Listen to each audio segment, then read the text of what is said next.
countries in transition. Some of the speakers yesterday already mentioned a few of those examples. Let me also mention a few. Yesterday, one speaker referred to denazification in Germany and also in my country, in Austria. Is there a problem? No, okay. So denazification is one dismantling type process. Another example include the decommunization processes that took place in Central and Eastern Europe. They're called lustration processes. There was a vetting process of the military, of the senior military in El Salvador in the early 1990s. There was the reappointment process of judges and prosecutors in Bosnia and Herzegovina. A similar process also took place in Serbia in the early 2000s. There was the de-Baathification process in Iraq, of whom you have all heard about. There was the political isolation process in Libya, again another attempt to dismantle a former regime.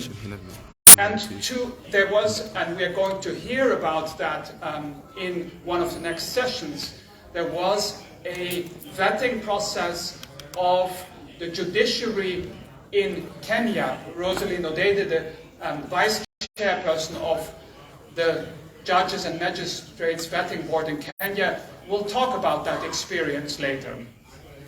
And currently ongoing, there is a vetting process, a dismantling type, a screening process ongoing in Albania, where they are looking at the suitability of all judges who are in service in in Albania today. So, there are many examples of dismantling type processes, and I should emphasize again, they are very different also. So there are many options of how to design these kind of processes. So each one of these processes is distinct, but nevertheless, from these different experiences, lessons can be learned, and that is important to do, because transitions are unique. You don't have much experience to look back to in terms of the transition. So you need to look at examples from other countries. So what are some of the main lessons that we can learn from these other experiences? I would say that the key lesson to learn is that these processes are much more complex and much more challenging than is often anticipated. They are very, very complex processes. And as a result, these processes often do not succeed in the way we hope. There are, unfortunately, not only successes with these processes, but there are also failures. So we need to learn lessons from these other examples. Two major challenges I want to mention. The first one is that dismantling type processes go overboard. They turn into mass dismissals. And the reason for that is, first of all, because they are not based on individualized criteria, but they are based on affiliation with a group, affiliation with an entire institution, but not affiliation with a party, but not individualized. And as a result, we easily turn into mass dismissals. A second reason why they turn into mass dismissals is because they disregard basic human rights standards, in particular basic due process requirements. And so that is the one problem we see. Dismantling type processes that turn into mass dismissals. The other big problem we see is that these dismantling type processes underperform. So they promise more than they in the end deliver. And that is so because very often there is resistance against these processes. So political resistance and resistance by groups who tend to lose power as a result of this process. So resistance makes it difficult to implement these processes. But importantly also, what very often is the case, that it is underestimated what it takes to implement these processes. The resource needs that such processes have are very, very often underestimated, and as a result, they promise more than they can deliver. Now, what are the consequences of these two major problems? The consequences of going overboard of mass dismissals are that frequently dismantling type processes turn into purges. And these purges very often are politically manipulated. Going overboard may also have destabilizing effects on the transition. So what we sometimes see is that as a result of a dismantling process, we have service gaps.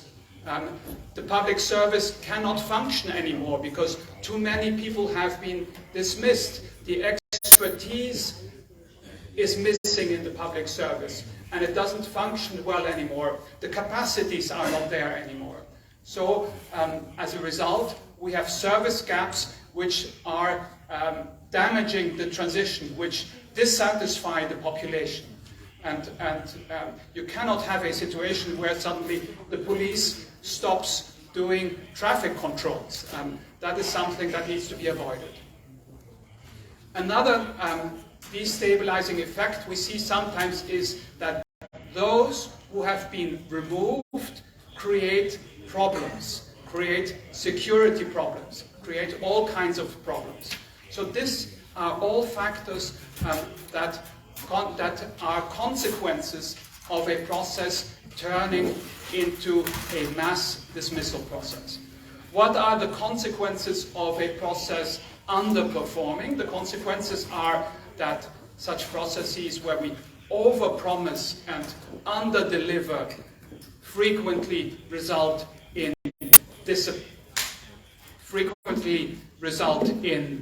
disappointment. The population is disappointed because it says, well, you said you were going to deal with this problem, and at the end of the period the problem was not dealt with, and the numbers of institutions you promised to look at was not fulfilled. As a result, the people are disappointed, and which undermines the credibility of the transition process. One other consequence of underperforming is that often, if only certain individuals, certain institutions are looked at, but not others, and if that is done in an arbitrary manner, these processes become discriminatory. Why those and not those? That then turns into a discriminatory process. And the worst consequence is that such processes may turn into a whitewashing exercise, because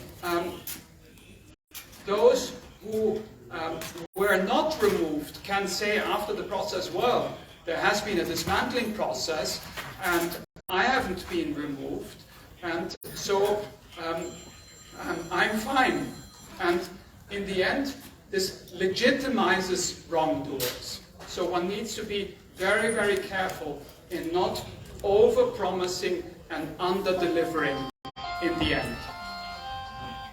So, what can be learned from these experiences? We will have much time in the working groups today, this afternoon and tomorrow to look at more technical questions of what can be learned from these different exercises. I just want to mention 3 guiding principles we should observe when we set up a dismantling process.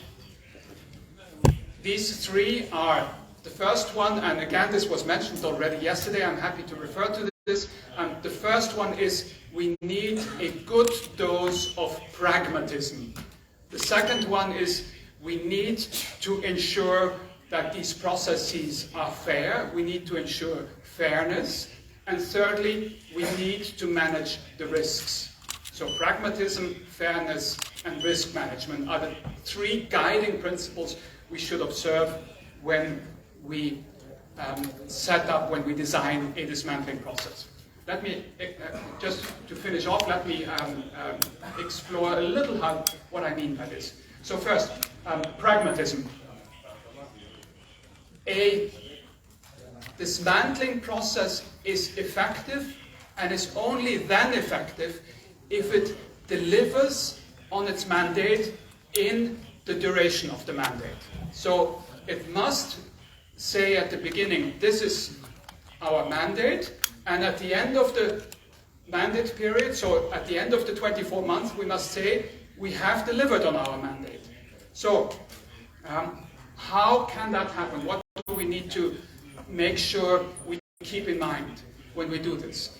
We should ensure that the mandate is modest. The main purpose of a dismantling process is not to fix all problems.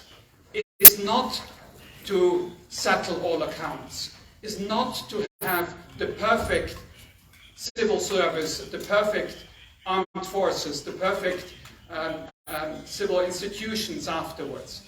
The main purpose should be to secure the transition to democracy. That should be the main purpose of the dismantling process.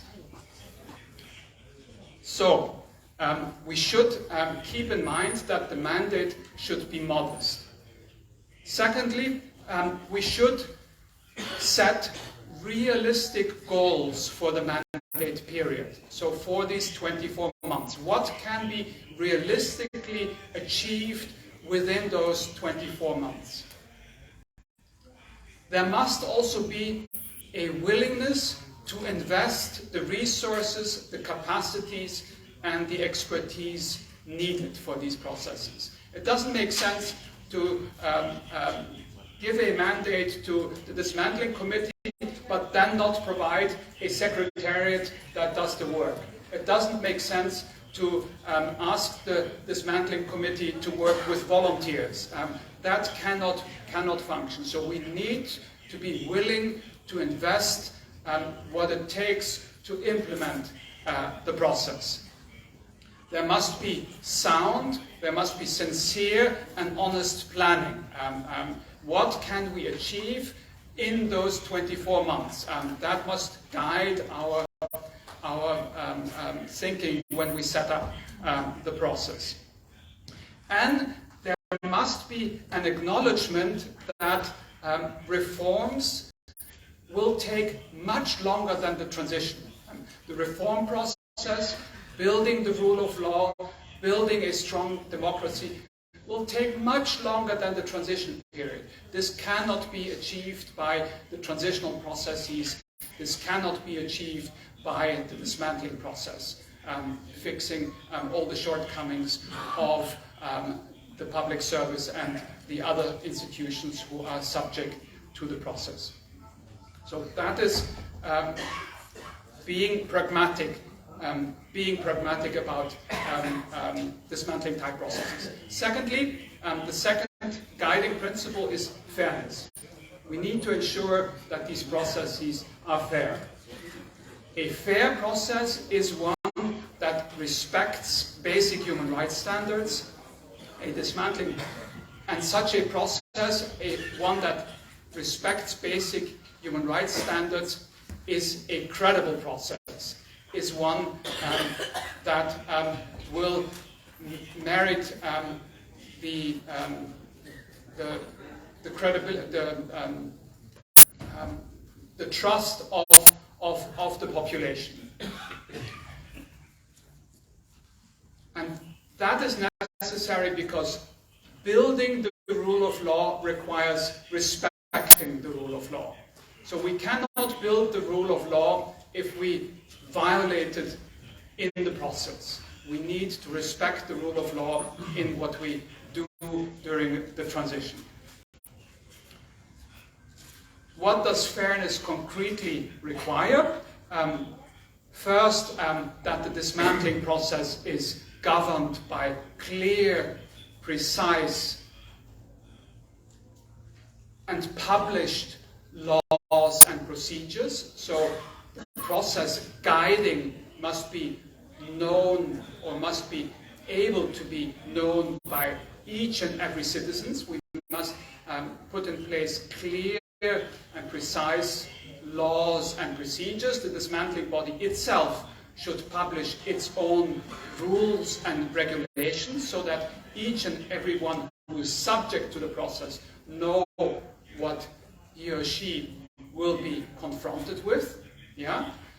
Then the process should be individualized and not group-based. So individuals should not be removed just because they are members of a certain group, but there must be individual reasons why this person should be removed or face other consequences. We're going to talk about the consequences later. It could be someone doesn't have the necessary qualifications or has been involved in corruption or in abuses, but they should be individualized rather than group-based.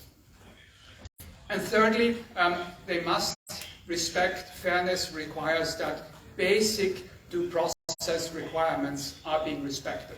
Now, this doesn't mean that we are talking about the due process requirements of the criminal process. This is an administrative process. The due process requirements are lower, much lower than in a criminal process, but nevertheless, and basic due process requirements must be respected. In particular, the right to appeal must be respected. Thirdly, the third guiding principle is managing the risks, risk managing.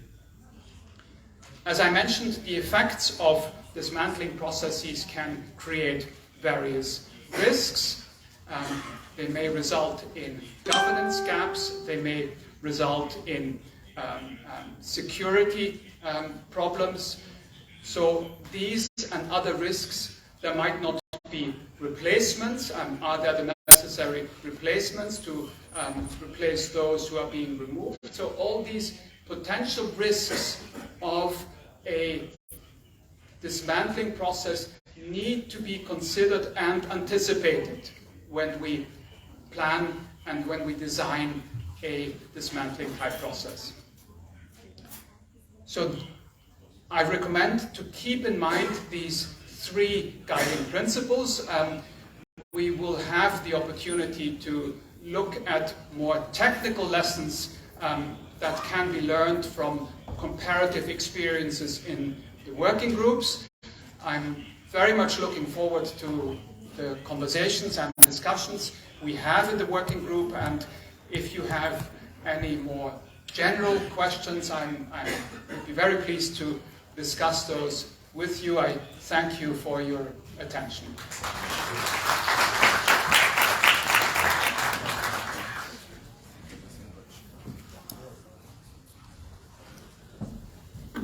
شكرا ألكسندر.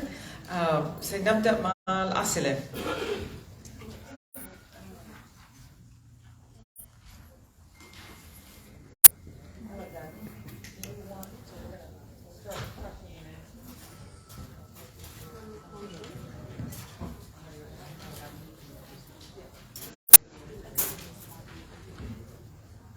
هل في أي أسئلة وملاحظات؟ أوكي، تفضل.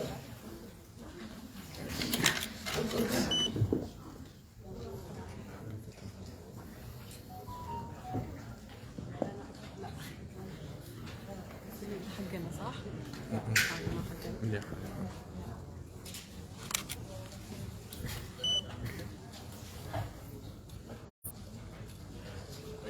الله الرحمن الرحيم. أبو بكر، لجنة إزالة التمكين المجمدة.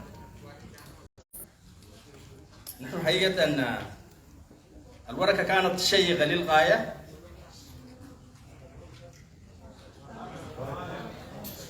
الورقة شيقة للغاية. عملنا في اللجنة السابقة، تطرقت اللجنة لكل المشكلات والتحديات اللي واجهتها اللجنة.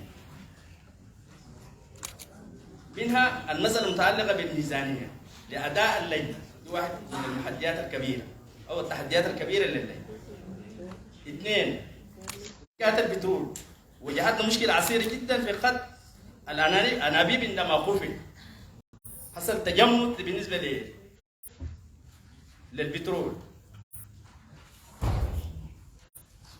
طيب، أمس في اللجنة ذكر السيد محمد الفكي وهو الرئيس المناوب للجنة المجمدة أنه في لجنة معنية بالأموال. نحن حقيقة كنا مقتنعين، وللين نحن مقتنعين جدا أن اللجنة السابقة عملت في ظروف صعبة جدا وحققت نتائج، لكن النتائج دي كيف المحافظة عليها كانت صعبة. ليه؟ الأصول المستردة، كيفية المحافظة على الأصول المستردة. نحن الأصول المستردة دي إذا كانت الناس حافظوا عليها، وزارة المالية استلمت الأصول ده، ما كان حيكون في أي مشكلة. كانت الخزينة حتكون مليانة قروش. لكن وين؟ أين؟ يعني فشلنا في إدارة الأصول المستردة تماما. الأموال في الخارج وخلافه كده، الطير بسرع الذكر هو في دول عدة. ما نحن عشان نمشي لقدام كيف نأسس للدولة؟ إذا عندنا موارد في خارج السودان المفروض الخبير يوضح لنا كيف، لأنه نحن في اللجنة العليا ما اشتغلنا الملف كان في إطار ضيق عشان لحساسيته. لكن قول والله نحن كسودان عرفنا أنه عندنا أموال خاصة في دول محددة، وحتى إذا الدولة رفضت تتعاون معاك أنت حتتعامل معاك كيف دوليا. شكرا جزيلا.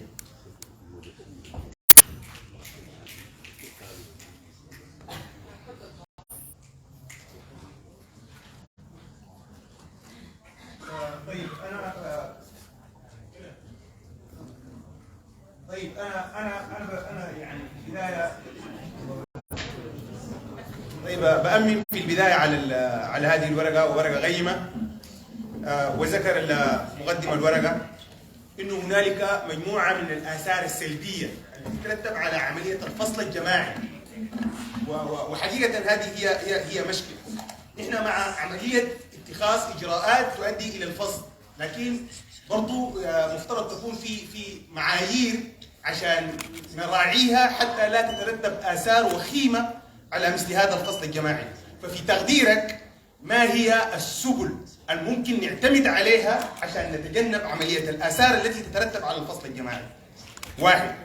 اثنين، بالنسبة للإستاندر الممكن نراعيها في عملية اختيار العناصر الممكن نعتمد عليها في اللجنة نفسها، لأنه اللجنة نحن دايرين تكون لجنة من الكفاءات، مش لجنة بتاعت إنه مجاملات وعلاقات شخصية.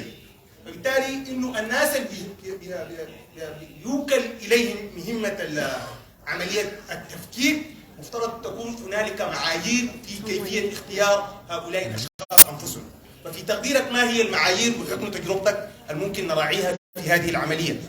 ثلاثة، برضو في عملية بتاعت الديسكريمينيشن اللي أنت ذكرتها، إن القاعدة القانونية عندما تضع مفترض تضع بصفة العموم والتجريد، إنها تخاطب كل الأشخاص الذين تتوافر فيهم عملية التمكين. والتمكين ده في تقديري ليست أشخاص تابعين للمؤتمر الوطني فقط، وإنما هنالك آخرين أصحاب المؤتمر الوطني، وهم غير مستوفيين الاستاندر والمعايير بتاعت وجود ليشغلوا الوظائف العامة. فبالتالي يجب أن يطاب هؤلاء الأشخاص عملية الإزالة وعملية التفكيك، وعندئذ يكون القانون طبق بقواعد عامة ومجردة راعت كل من توافرت فيه شروط الإزالة بغض النظر انه هو مع الثوره ولا ضد الثوره. يعني انا ممكن ازيد شخص كان ثورجي من الدرجه الاولى وهو من الناس المعروفين، لكن لانه هو ما استوفى الشروط بتاع انه هو يكون في الوظيفه المحدده، وبالتالي ده يجب ان يزال وفقا لمعيار اللي بيرفض عمليه الديسكريميشن.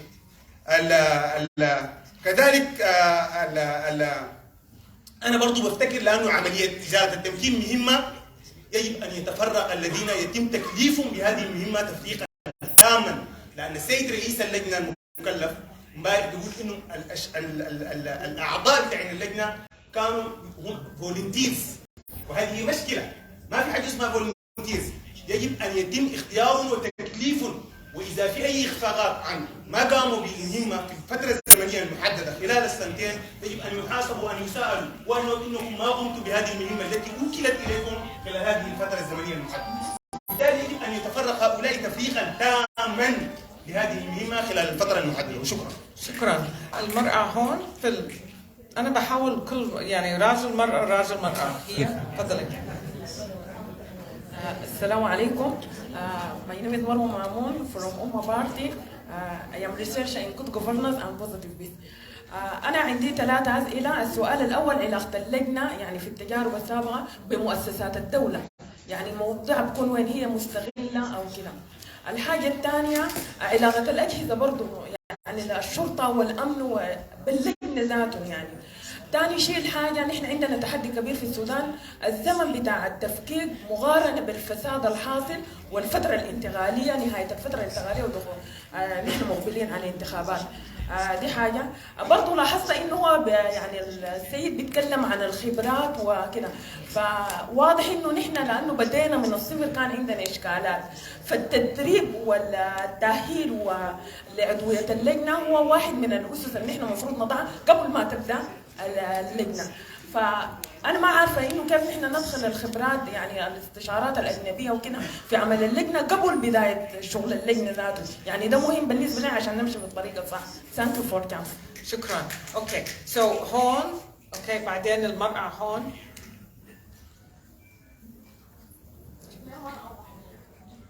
السلام عليكم. شكرا الفرصة، شكرا اسكندر. طيب أنا محمد موسى الحاج، لجنة التفكيك المجمدة. أنا داير أثبت حاجة قبلي ما نمشي، إنه إذا كان في فشل للجنة اللي فات أبدا ما من المتطوعين ولا من أدائها، كان من تقاطعاتها مع الحكومة العسكرية. أول إجراءات المفروض تقوم بها الجانب العسكري من نيابة ومن لجنة بتاعت استئنافات. بالنسبة للمعايير اللي جابتها الورقة، هي دي فعلا اللي كانت الطريقة اللي شغالة بها اللجنة، الواقعية والعدالة والمخاطر. ما حصل خلال ال3 سنة عملية بتاعت تجريف اللي هو بتاعت الفصل الكامل ده، ولا حصل فصل للانتماء الحزبي.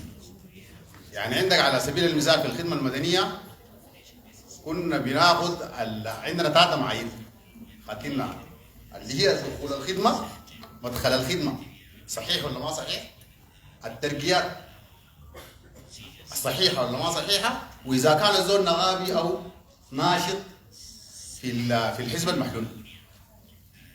زائدا الفساد دي كانت حاجة بتكون داخلية، يعني إذا في زول فاسد ماليا أو إداريا داخل المؤسسة. وبتلقى في مثال، يعني مثلا يعني ولد بكر حسن صالح نائب رئيس الدولة ما اتفصل لغاية الليلة شغالة، لكن بتلقى إنه اتفصلت بايعة شاي لأنه كانت ناشطة، ودي كان سبب من الانتقاد. طيب الحاجات دي هي جابت أنا لأنه كتبت نقاط مستعجل هنا. اوكي، هي دي كانت عباره عن اعلام مضاد، تصور انه اللجنه بتفصل الناس ساي بدون الدكتور كان حضر معانا الورشه في روتانا، فما في الكلام ده ما حصل. نفس الستاندرد اللي اشتغلت به اللجنه، اذا في خلل جعل اللجنه اللي هي من السلطات المفروض كانت تنفذ من السلطه الانقلابيه. شكرا. المرأة هون. اوكي هون.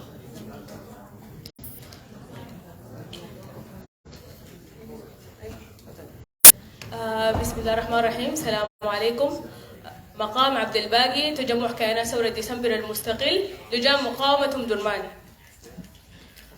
أول حاجة أنا بشكر إتاحة الفرصة إنه نحن نشارك في لجنة إزالة التفكيك النظام البائد، لأنه يعني الحاجة دي بتخلي إنه الناس تمشي لقدام وتتطور والثورة تنجح حقيقة. فأنا عندي كم ملاحظات المفروض إنه الناس تطبقها لقدام. إنه لازم يوسعوا الماعون بتاع الشراكة، لأنه الناس كلها تقدر تشارك في لجنة إزالة التفكيك النظام السابق. تاني حاجة عندي ملاحظة إنه مفروض يكونوا لها مؤسسة أو منشأة خاصة لجنة التفكيك، لأنه الحاجة دي يعني ما محتاجة سنة أو سنتين أو 3، دي محتاجة أكثر من 10 سنوات لقدام. لأنه النظام كان له أكثر من 30 سنة وهو كان بيمكن، وهو كان بيثبت أقدامه. فلازم يكون في مؤسسة كاملة تشتغل على أساس إنه كل سنتين ينتخبوا لجنة جديدة لحد ما النظام كله يتفكك، لحد ما الناس تتعافى من الحاجة اللي هي كانت فيها، ويتبعوا فيها إجراءات حصر وبعد ذلك نحصر أوجه الفساد الموجودة في عهد النظام البائد، ونعمل لها فرز ونقسمها عشان نسهل مهمة التفكيك ونرد الأموال المنهوبة لخزينة الدولة. بعد ذلك نتقصى الدقة والحذر في الإجراءات المتبعة الأولية لأوجه الاتهام، عشان ما نتيح فرصة للطعون ولأنه نعمل زي ما بقولوا فجوة، أو نعمل من ناحية سد الذرائع، يعني ما نعمل فتن. فلازم الناس تنتبه للحاجات دي. وشكرا جزيلا، وشكرا مرة ثانية للفرصة. شكرا. اوكي، هو الكسندر سيجاوب على هذه المجموعة، بعدين نعمل جولة ثانية.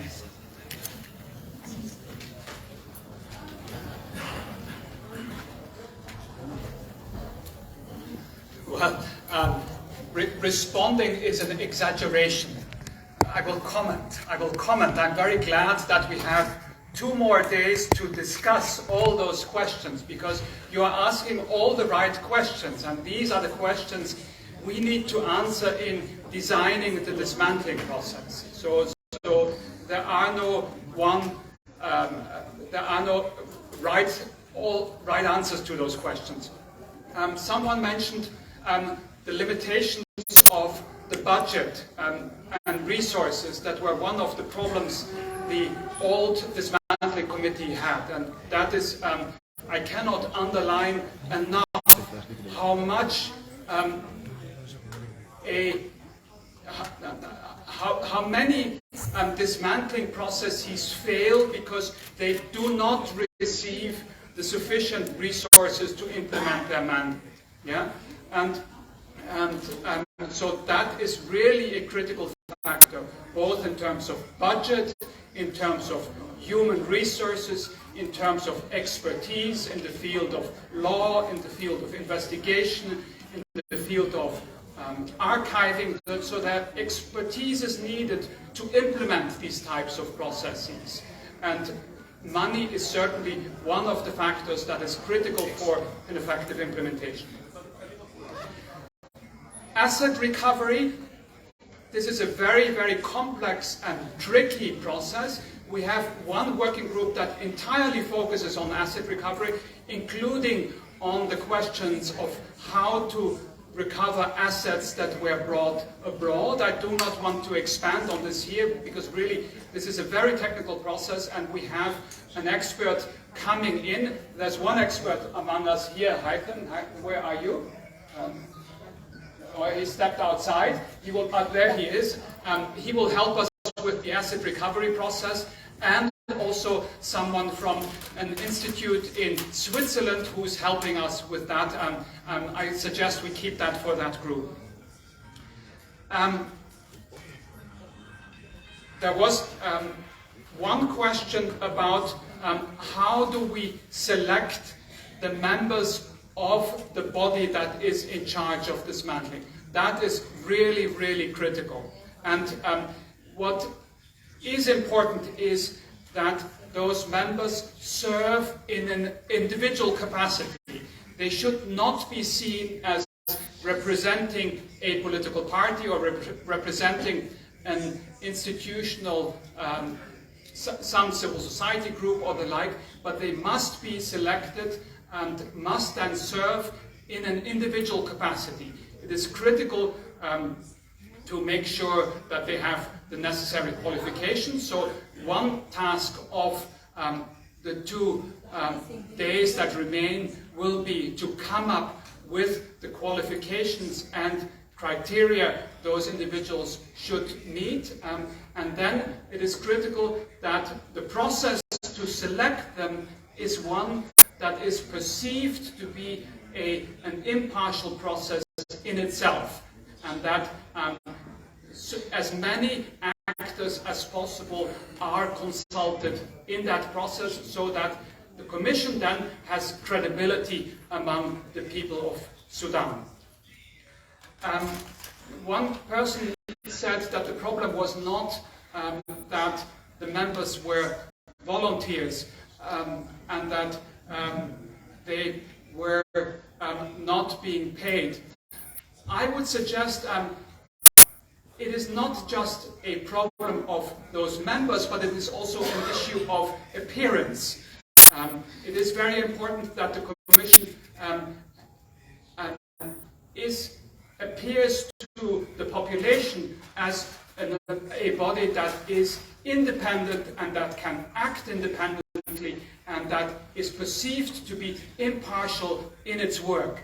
And having an independent budget and being paid for the work they do contributes to this appearance of independence and therefore helps the credibility of the process. So I would strongly suggest that a sufficient budget that includes salaries for those who work those, and that it is not just operating on the basis of seconded individuals, contributes to the independence of the process. In terms of the time limitations and what can be achieved, well, really we need to think very carefully of what can be achieved in 24 months. It will not be possible to screen each and every public servant of Sudan. It will not be possible to screen each and every soldier in the Sudanese armed forces in these 24 months. It's just not possible. So this process will have to make decisions on what institutions are prioritized, what departments or sections in those institutions are being prioritized, and it will perhaps even have to decide that certain ranks or certain positions are being prioritized. What should not happen is that we say that we will dismantle, that we look at each and every individual, and then at the end, and as has happened, for instance, Rosalind might be able to tell us with the police in Kenya, the vetting process with the police in Kenya, they said we're going to vet each and every police officer, which was, I remember, Rosalind correctly, I think it was 80,000 police officers in the end. They were only able to screen a few hundred, and that sincerely undermined the process, and we should avoid that. So we need to decide very clearly, you need to decide, very clearly on what can be achieved and what should be prioritized within those 24 months. Someone behind there said that this process will take 10 years and more. I would suggest we need to come out of the transition at some point.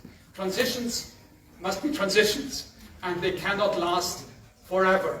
So we need to prioritize certain tasks during the transition and then have strong institutions in place that can be strong permanent institutions, strong permanent regular institutions in place that can continue the work that was begun by the dismantling process. So we need strong oversight mechanisms that make sure that corruption stops and doesn't continue. We need strong internal disciplinary functions in the public service to make sure that whatever has started and hasn't been completed during the transition period is then followed up by the regular permanent institutions of a democracy governed by the rule of law.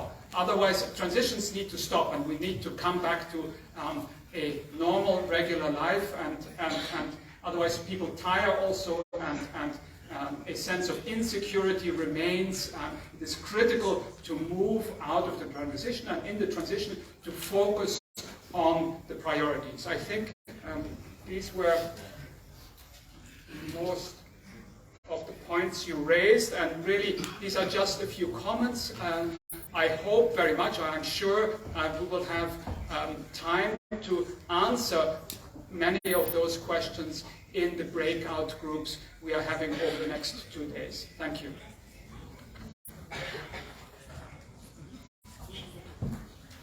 جولة ثانية، الراجل في الوراء، بعدين المرأة هون على الشمال، وبعدين الراجل هون، وبعدين نمشي هون.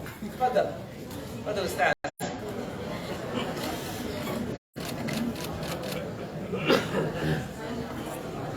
بس إذا ممكن، بس في كثير ناس أنا مبسوطة بهذا يريدوا أن يتكلموا أو يسألوا أسئلة. إذا ممكن يعني كل واحد بيكون قصير how do you say, maybe minute 2 minutes عامل من لحظاتكم إذا ممكن.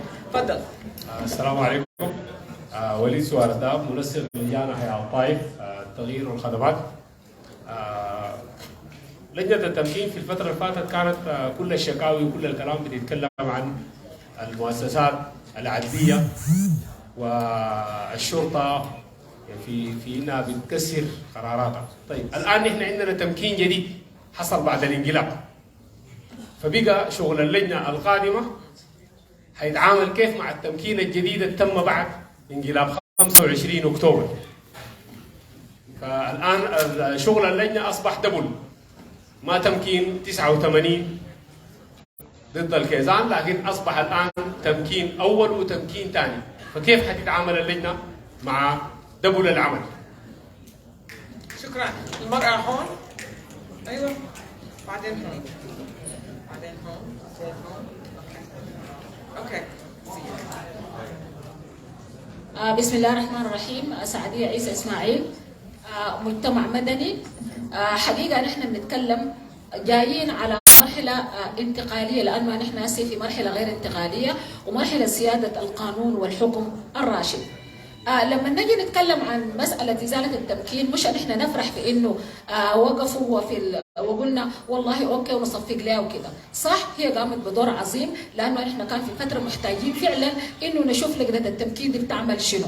لكن عندنا غياب المعلومة حقيقي بالنسبة للجان التمكين، واختيار تم على أي بيز ومنو اللي اختاروا لجنة التمكين، عشان احنا ذاته يكون في مصداقية ويكون في ترص للجهات.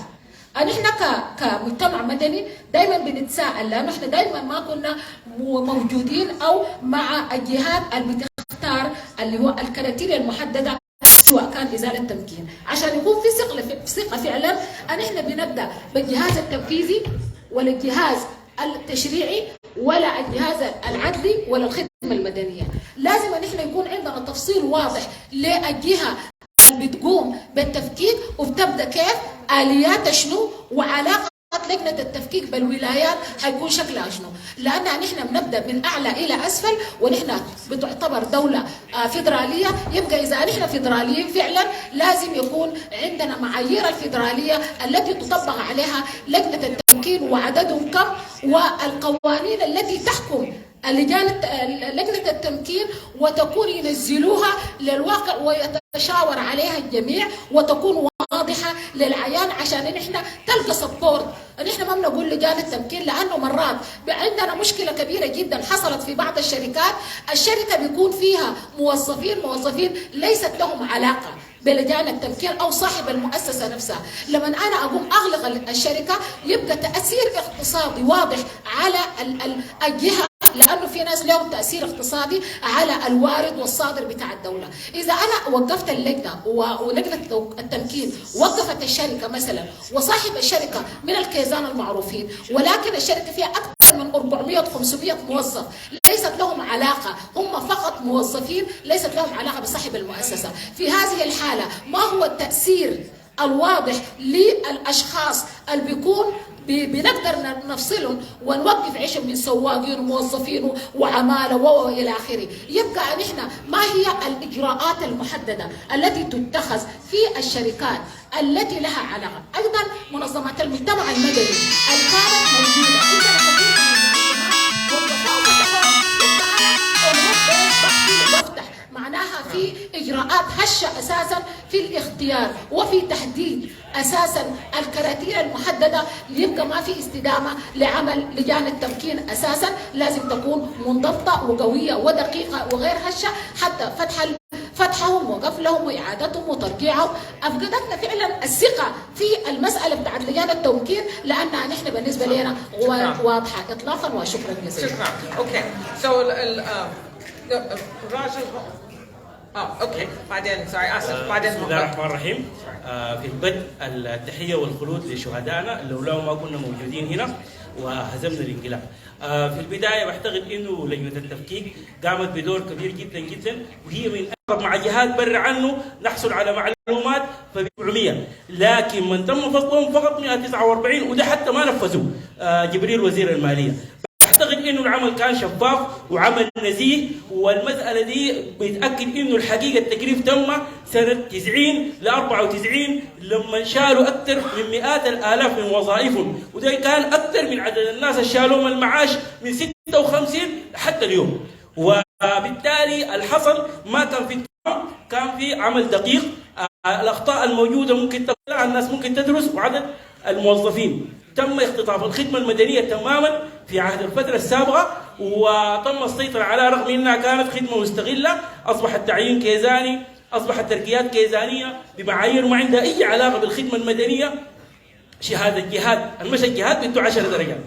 انا بعتقد انه تماما ما كان في خدمه مدنيه، تم اختطاف الدولة السودانية تماما، تم السيطرة على الأجهزة العدلية، الأمنية، الأجهزة العسكرية. السودان أصبح دولة غير طبيعية تماما، ولن تستطيع أن تحصل على تحول مدني ديمقراطي بدون التفكيك. ودي الصورة الحقيقية اللي لازم المجتمع الدولي يشوفها ويعرف وضع السودان، إنه وضع السودان ما تفكيك، وضع السودان هو اجتساس، والاجتساس ده بيتم بلجنة تفكيك عندها كامل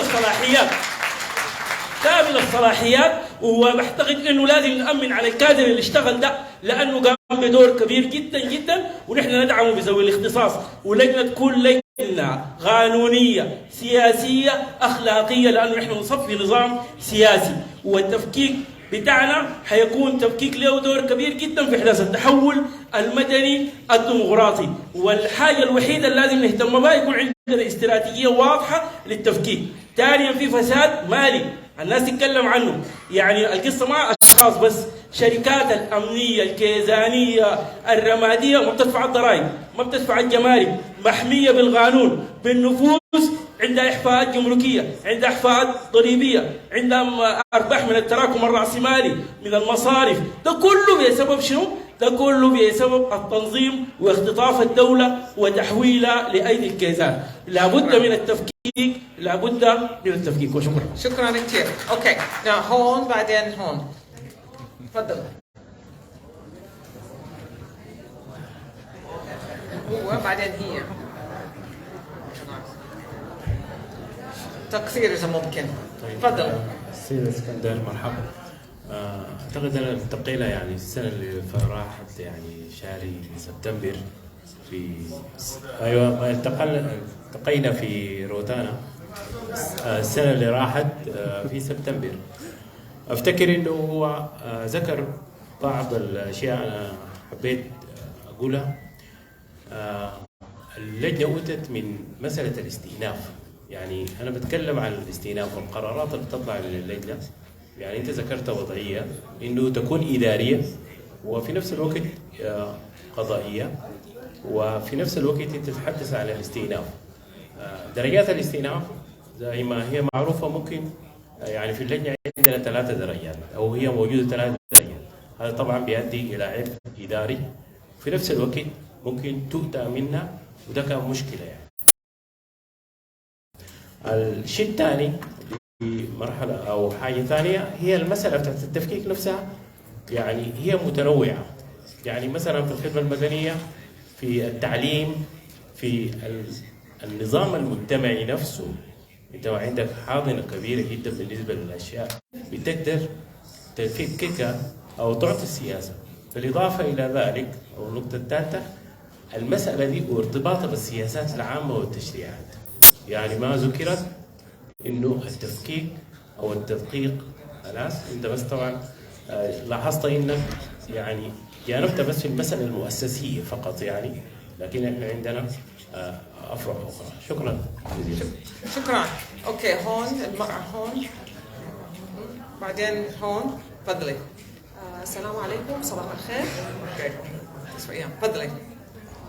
بحيي الجميع وصباحكم خير ان شاء الله. انا افتكر الورقه اللي اتقدمت امس اللي تم فيها تقييم التجربه بتاعت لجنه التفكيك كانت شامله لكثير من اللي ناقشناه امبارح والحسي كل الرفاق والزملاء الموجودين والاخوان ذكروه. انا كنت فاهمه او اتخيل انه الخبير الاجنبي الجاي والخبير الثاني اللي الورقه اللي بعدها اللي حتدينا التجربه في دوله كينيا عايزين يدونا تجارب ثانيه تساعدنا في اننا نقوم تجربتنا اللي كانت تمت.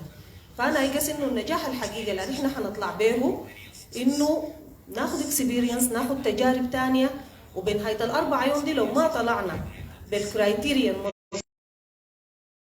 شغل التمكين للفتره الجايه احنا ما حنكون عملنا حاجه وحنكون ضيعنا ايام. فانا مقترحه بشكل مباشر نركز في انه كيف نضع كرايتيريا تنظم الشغل بتاع التمكين في كل الديسيبلين، كل المناحي اللي احنا عايزين نغطيها عشان نقدر نعمل حاجه مفيده. لانه احنا حاليا في زي حصلت سابقا، وباي ذا واي ما كلها كانت سيئه، فيها اشراقات كثيره وفيها شغل كبير وفيها مجهود وفيها حاجات كثيره اتعملت، فعايزين نمشي ستيب قدام يعني. شكرا. الفكره انه بالورشات العمل يعني يبدا بعد الغداء اليوم تبدا بالتفاصيل، مثلا حول المعايير مثلا، زي ما قلتي اقتراحتك. هون استاذ بعد.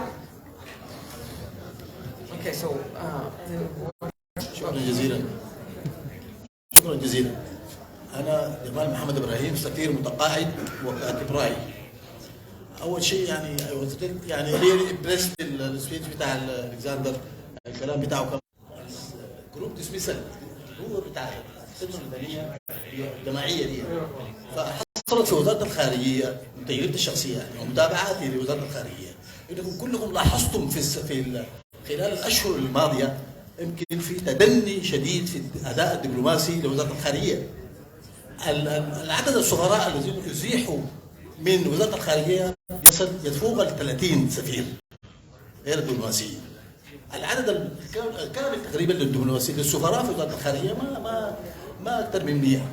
فده عدد كبير جدا جدا اضر بالاداء الدبلوماسي في الفتره الانتقاليه بتاعت الشهور الاخيره، ال9 شهور الاخيره، وكلكم واضح انه بالنسبه لكم ما حدث في وزاره الخارجيه اداء للغايه، والسبب بتاعه انه الجروب شالوا عدد كبير من السفراء في لحظه واحده، حدث العمل في السفارات انهار، العمل في وزاره الخارجيه انهار، ومتابعه حتى لما يدور في الساحه الداخليه والساحه الخارجيه.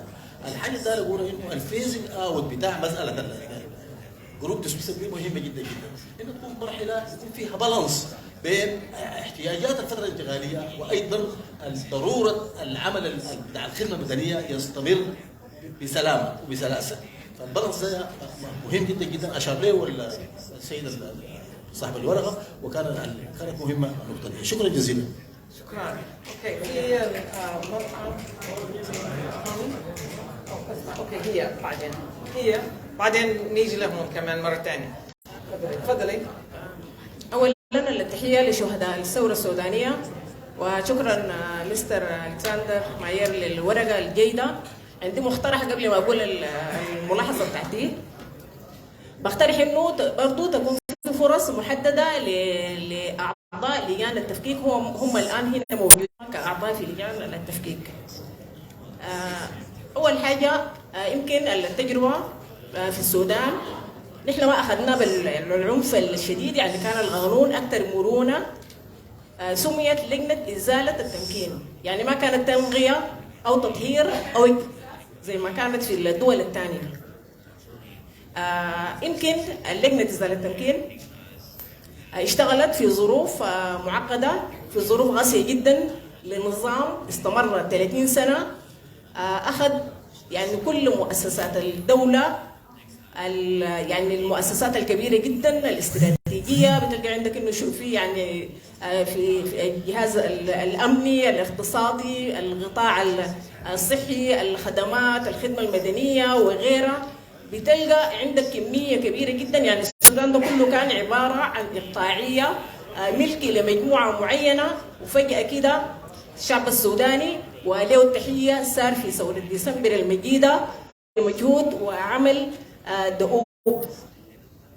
اتكونت اللجنه 16 في الوثيقه الدستوريه، ويمكن يعني الاداء بعض انه التجربه دي هي كانت تجربه قاسيه ومعقده، وعرض لجان واعضاء اللجنه يمكن كانوا معرضين يعني هم نفسهم للتهديد.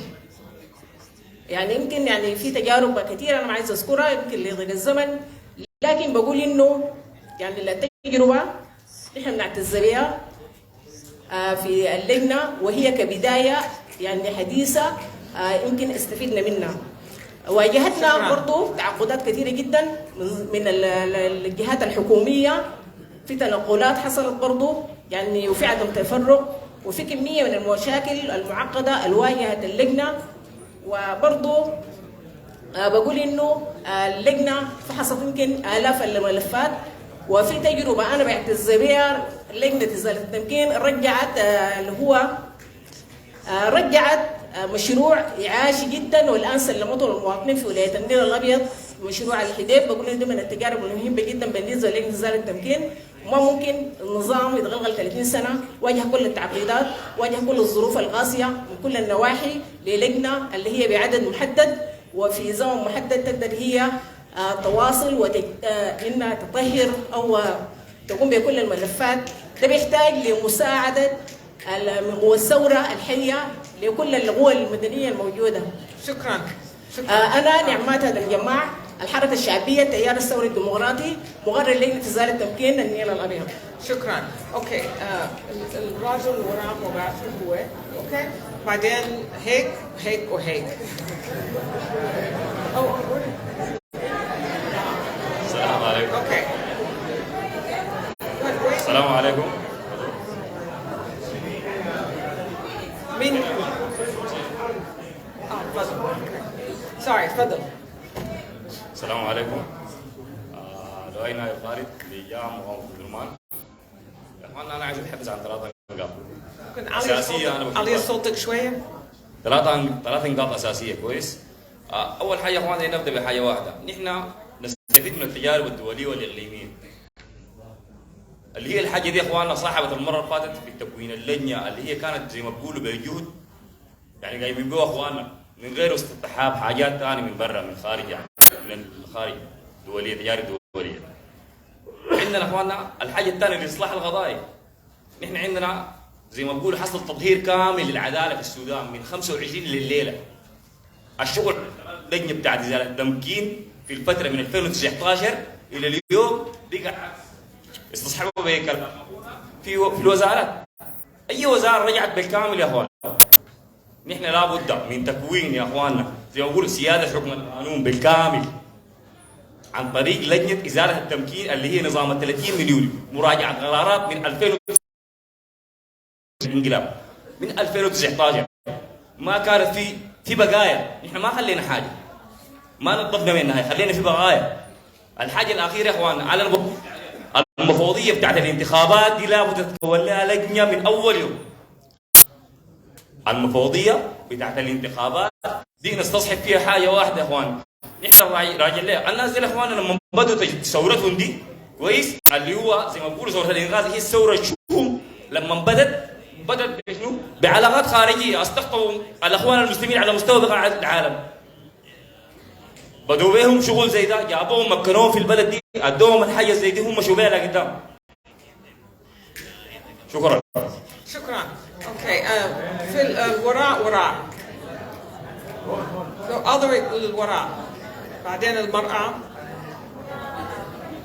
I'll come back. We have هذا آخر سؤال هيدا الجولة، بعدين هو ألكسندر سيجاوب، بعدين نعمل جولة ثانية. عندنا هذا المجموعة وهذا الجلسة للساعة 12، في وقت بس يا ريت التقصير بالكلام منشان يعطي فرصة للكل. تفضل. طيب بسم الله الرحمن الرحيم. المجد والخلود للشهداء. الحقيقة اللفت نظري أصلا يبدو إنه دائما شايف الفرص كانوا مركزين على المركز اللي قدام ومهمشين الناس اللي ورا. سوري أنا آسفة جدا. لا ما في مشكلة، ده يعني عشان توزيع المسائل. شنو يا حضرتك؟ طيب وليد التوم جند الوطن للحرية والتغيير، اللجنة بتاعت تفكيك الخصوصية الثقافية حتى للفساد هي مهمة. التجربة بتاعتنا دي مختلفة تماما. اللجنة اللي فاتت واجهها كثير من أوجه المعوقات، من ضمنها الناس اتكلمت عن المسألة بتاعت التمويل. الناس كان بشكل كامل ناس متطوعين، بتقعد انت يعني وقت طويل جدا جدا، عندك التزامات أسرية وغيره في إطار إيمانك بالثورة وبقضايا الثورة. اثنين، داير أكد إنه الورش دي منصات هي قومية، قضايا قومية، قضايا بتاعت ثورة. غض النظر عن موقفك مع أو ضد الاتفاق، يفترض إنه الناس كلها تسهم فيها. وبتمنى إنه القائمين على الورشة دي حتى أخواننا المؤمنين بالتغيير الجذري بغيره مفروض يستصحبوا في هذه الورش عبر الآلية، يشاركوا فيها لأنها دي منصة قومية. قضايا التفكيك، قضايا عدالة انتقالية، قضايا دي. طيب، من الحاجات اللي كانت واضحة في اللجنة السابقة المسألة بتاعت العلاقة الوفقية دي يا أخوانا، دي مشكلة كبيرة جدا جدا. العلاقات الوفقية دي مشكلة، ما في علاقة راسية كانت واضحة داخل اللجنة ذاتها، التراتبية منعدمة، ما في هيكل واضح. الدولة السودانية دي يعني قايمة على نظام بيروقراطي واضح بالنسبة للناس من زمن الاستعمار وماشي عليه، فكانت دي جزء من المعوقات. العلاقة مع المؤسسات المعلوماتية بتاعت السلطة، انت ما عندك معها علاقة واضحة. يعني جزء رئيسي مفروض يكون المسألة بتاعت المعلومات تستغيها من جهاز الأمن والمخابرات، من الاستخبارات، من غيره من المؤسسات دي، لابد انها تكون كانت في تناغم وعمل يعني فيه تعاون كبير مع بعض. ده كان منعدم وكأنما في تشاكل في أوجه بتاعت قصور أمني. العمل ذاته كبير لأنه أما نعمل لك هو تسليم وتسلم وأنت يكون جامع داتا ما في حاجة وضحت لك، تقول له الايتم دي ما واضحة، المعلومة دي في الستيتمنت ما ظاهرة. إذا هو أفسد أو عنده نية بتاعت فساد يشيل كل الحاجات السارقة دي، يقول ناس التمكين جو استلموا المؤسسة كده ويرميها على ظهرك. ده حصل. طيب انت لو قاعد تفكك مؤسسات بتاع الدولة ما عندك ناس عندهم خبرة سابقة بالعمل فيها، وفي جيوش بتاعت مسؤولين تعسفيا، وفي كثير من الناس اللي اشتغلوا في المؤسسات دي مفروض تستعين بهم. هم بيعرفوا اوجه القصور وين، بيعرفوا مداخل الفساد وين في المؤسسة دي. طيب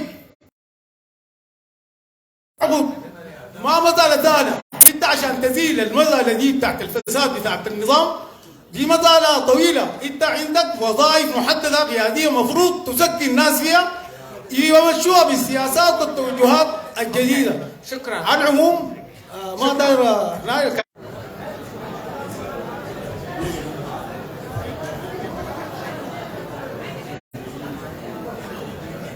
on some of your questions, but I cannot answer all those questions, and I'm very glad that we have the next 2 days to answer some of those questions, because I also would suggest that I'm not, I can provide comparative experience, but you are the ones who need to answer those questions. In terms of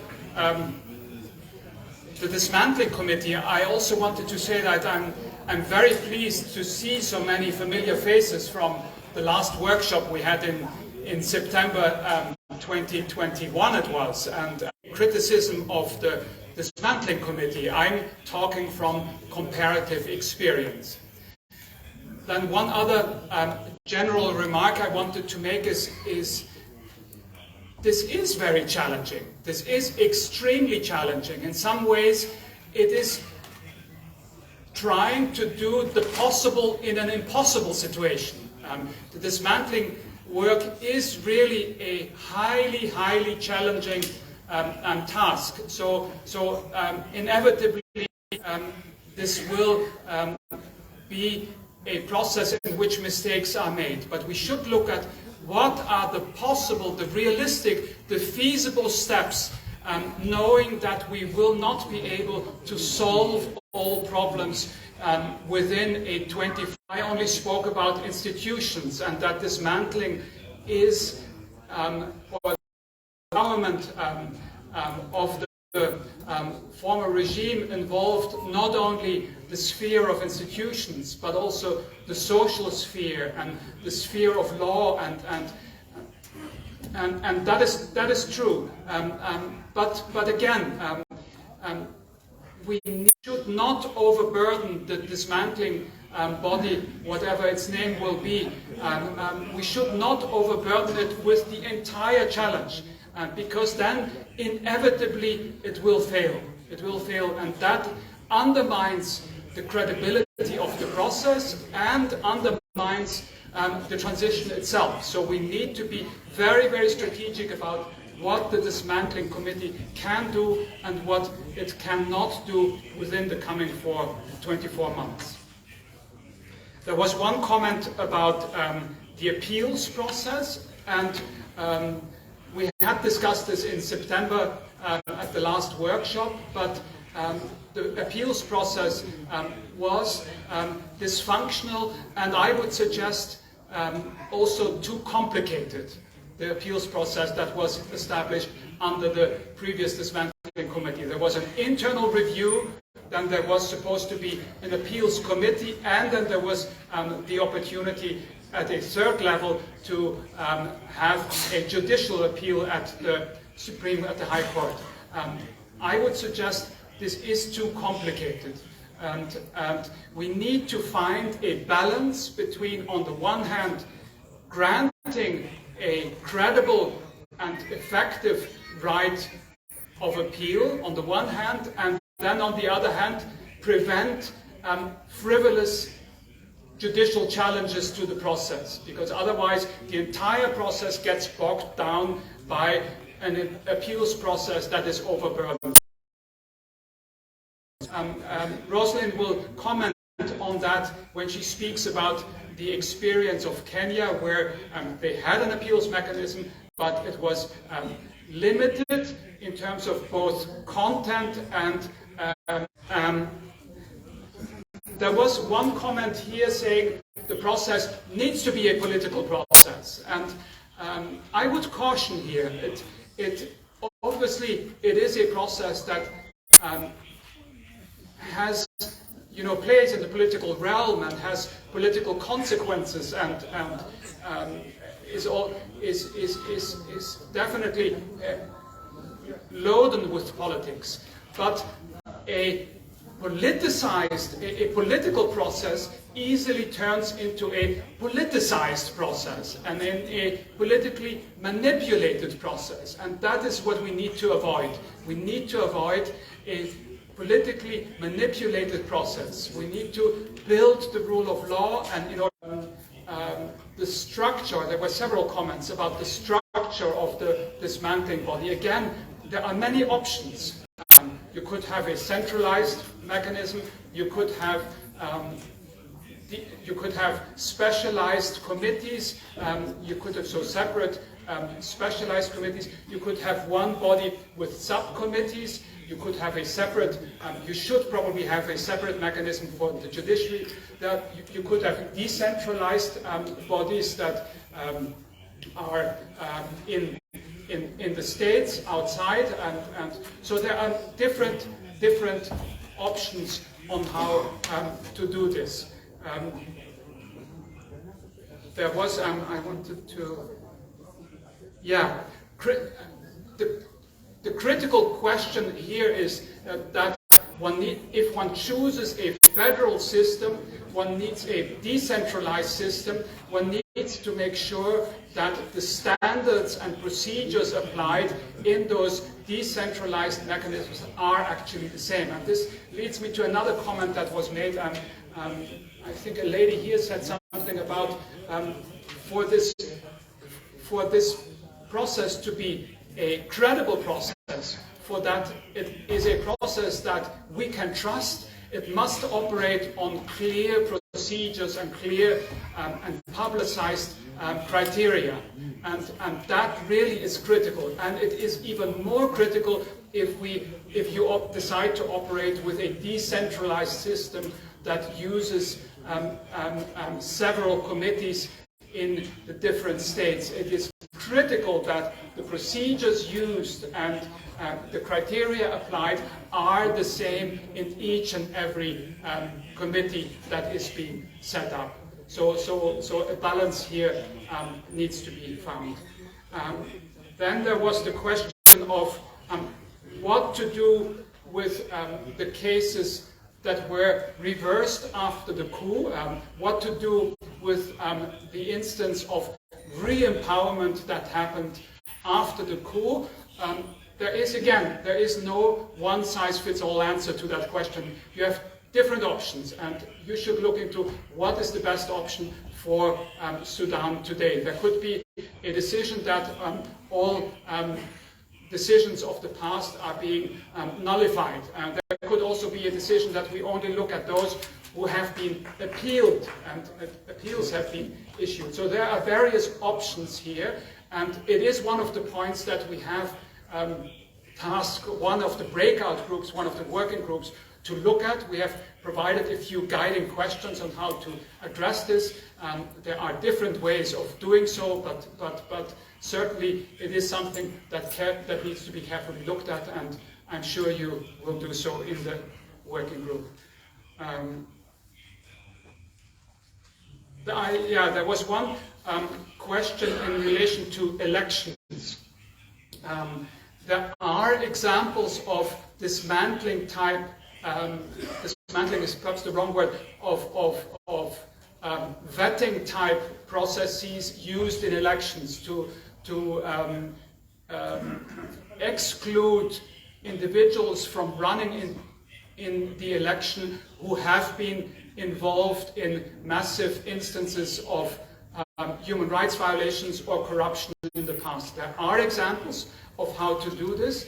It's particularly tricky because it cannot result in a situation where we undermine the right to be elected and undermine the right to vote, because if a process results in excluding parliamentarians from one region, and that region then is not represented in parliament, that undermines the right to vote. So it's even more delicate to do that with the legislative, but there are ways of how to best do that and how to balance, on the one hand, to making sure that those who are going to be elected meet minimum standards of integrity, and the other, and not to violate the right to vote and the right to be elected to elected office.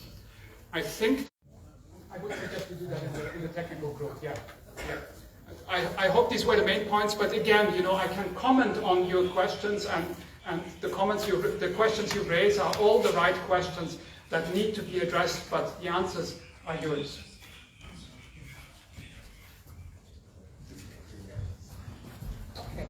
نبدأ بالمرأة هون بعدين هيك تفضلي. تفضلي. الفرصة. شكرا سيد للتقديم. علي صوتك شوي. أنا جيهان عوض، لجان مقاومة وأكاديمي. سؤالي حول الانترناشونال انفستمنت. بحسب خبرتكم سيدي الدولية، محتاجين نعرف كيف نحمل الأجيال القادمة الموارد المعدنية والزراعية من الاستثمار الإقليمي أو الدولي. يعني بحسب المعاهدات الدولية والاتفاقيات الدولية نحتاج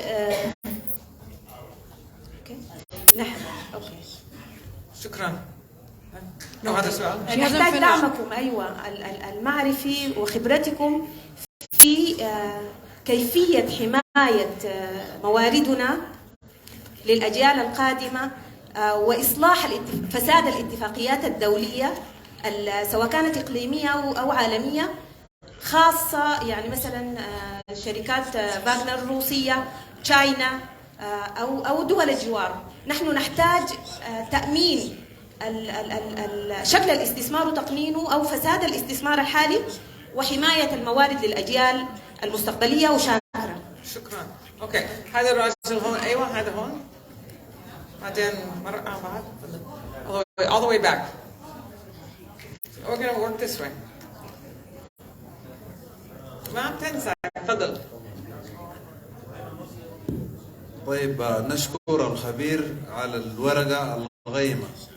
أنا ضوء البيت محمد شريف، عضو تفكيك لجنة ولاية.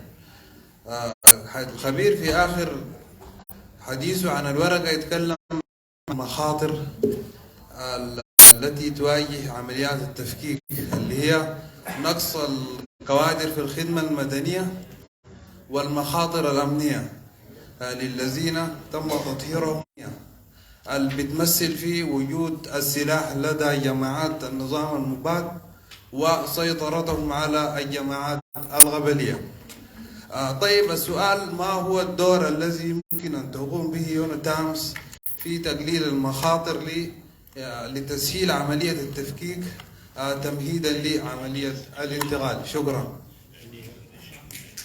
اوكي، هي هون المرأة هون.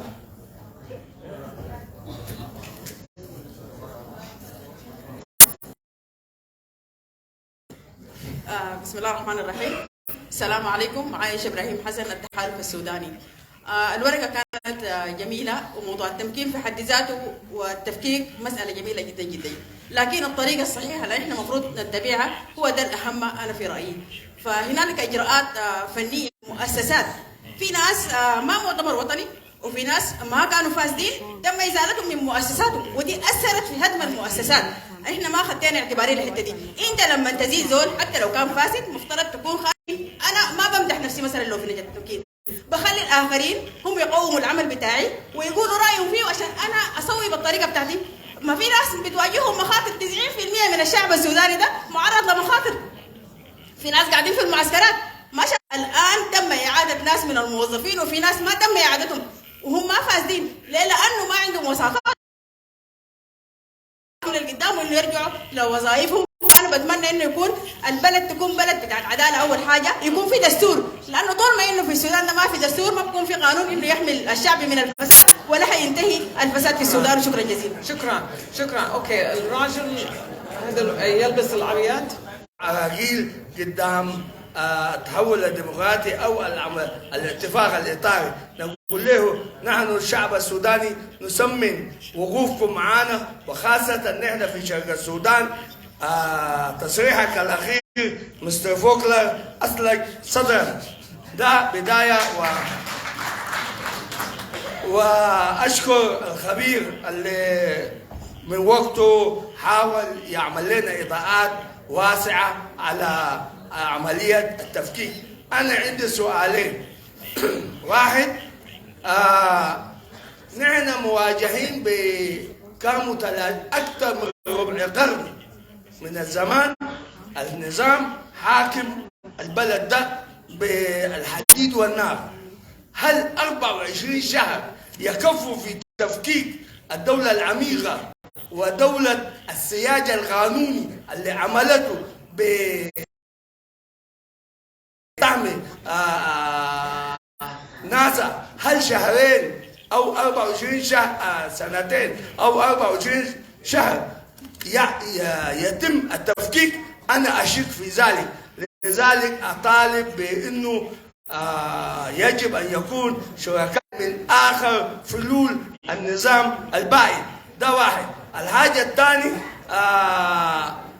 النظام كان يهتم قوانين سياج بتاع قوانين. أطالب وأناشد بأنه ضربة البداية لعملية التفكيك يجب أن تبقى في المؤسسات العدلية وفي القوانين اللي هو كان يهتم بها، وشاكر كثير. Thank you. Okay. المرأة هون بالأول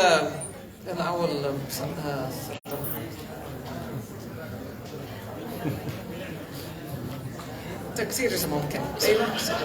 بعدين هون. بعدين هون. تفضلي. أنا عايزة أقول يا جماعة إنه التجربة بتاعتنا في السودان حقيقة تجربة مختلفة. ليه؟ لأنه التمكين كان واسع جدا، الفساد كان واسع جدا، لذلك التحدي كان بحجم الفساد وبحجم التمكين. يعني أنا أفترض إنه الفساد بهذا المستوى الواسع أو التمكين بهذا الانتشار الواسع في كل مفاصل الدولة، يجب إنه اللجنة دي أقترح إنه تحول إلى مفوضية عامة تكون مستقلة ويحدد لها قانون، يكون التنسيق بينه وبين المراجع العام على أعلى مستوى.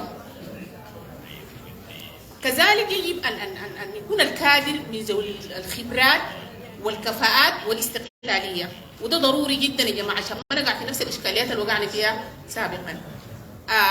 ويكون التحري يعني بموجب قانونها يحق لها إنها تعمل التحري والمراجعة بشكل مباشر. كذلك اقترح إنه يتم تشكيل آلية لإدارة المخاطر والأزمات التي تواجه المفوضية، وده ضروري جدا يا جماعة. تكون آلية داخل المفوضية هي تكون معنية، هي تكون نموذج محكم حتى إنها تضاف للتجارب العالمية. شكرا جزيلا. شكرا. Okay. Back there. Yeah.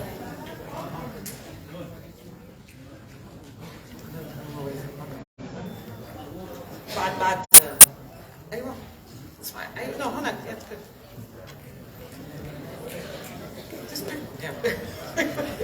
طيب قلعتها. السلام عليكم. محمود محمد اسماعيل، لجنة إزالة التمكين ولاية ولاية جنوب دارفور.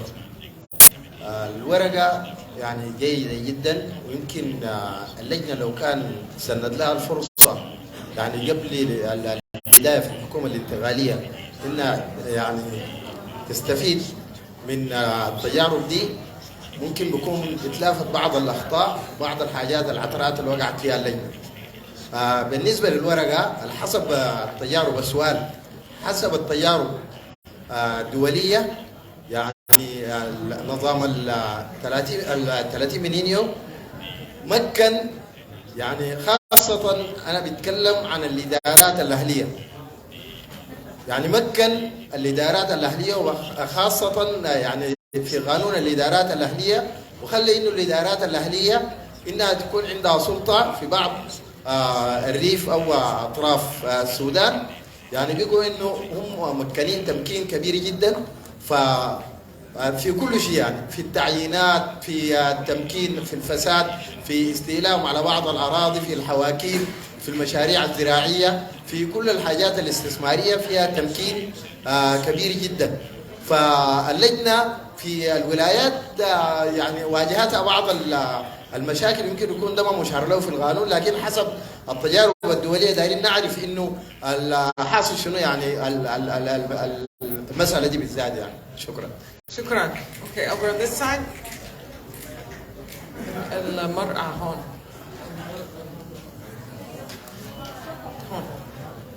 أيوة.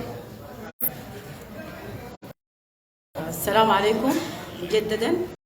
المجد والخلود لشهداء الثورة السودانية، والمجد والخلود، ونحيي من هنا لجان المقاومة الصامدون والغابضون على جمر القضية.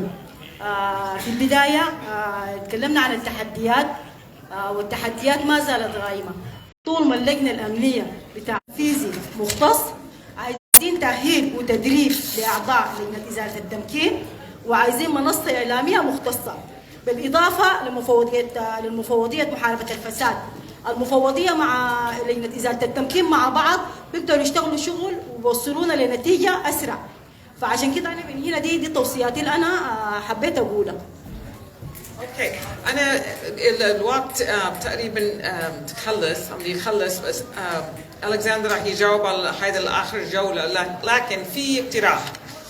اذا في اي اسئله او ملاحظه، اذا ممكن تكتبوا على الورقه، بعدين نحاول كمان يجاوب، هو يحاول بعدين يجاوبها في الجلسه الثانيه، احنا بنلاقي طريق ممكن. اوكي، سو بليز تكتب على الورقه الجواب او السؤال. اوكي، حول الموضوع. شكرا.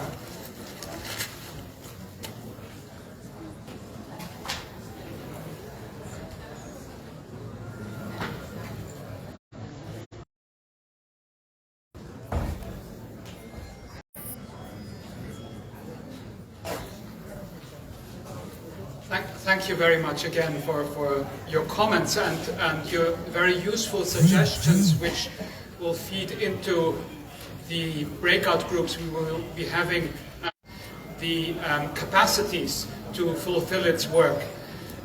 There will be one breakout group that focuses entirely on the mechanism and how it should be established. Should it be a decentralized mechanism? How should the appeals mechanism? So we will have an entire working group focusing on that question. And I hope you can feed your comments into that. There were two questions. Unfortunately, I am not able to respond to.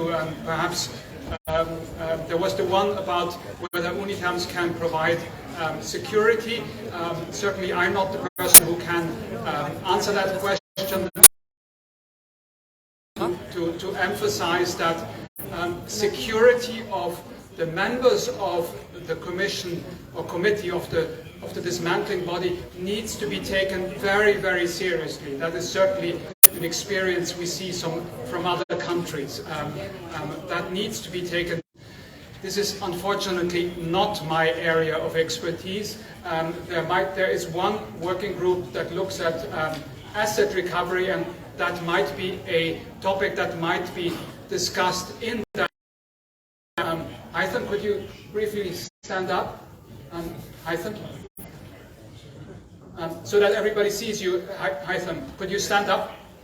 Yeah, Hytham will work with Greta Fenner on the question of asset recovery. Unfortunately, Greta got stuck. That needs to be thought about very carefully when setting up the dismantling process. Who are going to be the replacements for those who are going to be removed?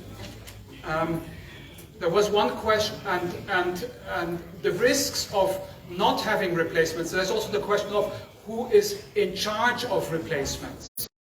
Is it the dismantling body itself, or is it the Civil Service Commission, or is it another body? So what we have also seen in some countries is that service gaps are the result of lengthy replacement procedures. The removals happened quickly.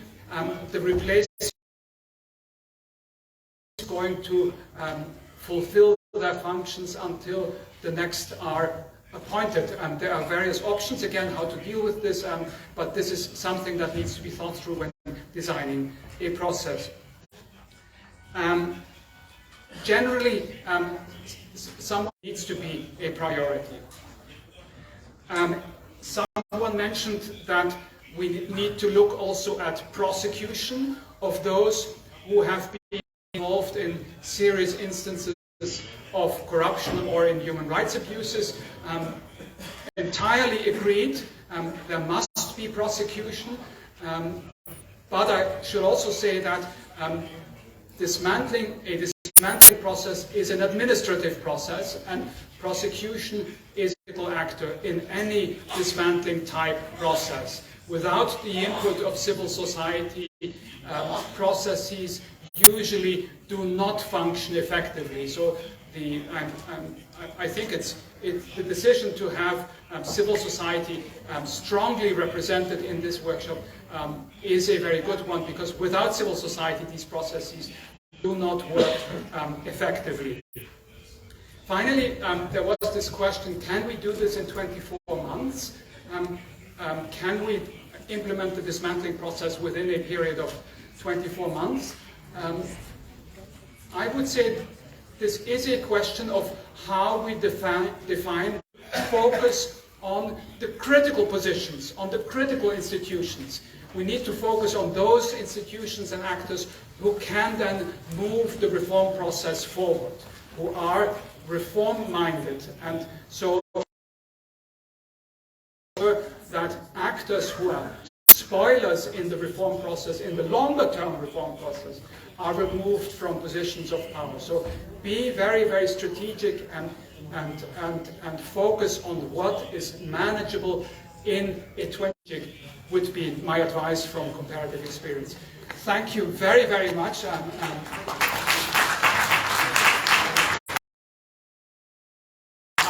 We will continue that conversation. There were so many questions that were not answered, so please bring your questions into the working groups, and there will be more space and smaller groups where they can be discussed in more detail.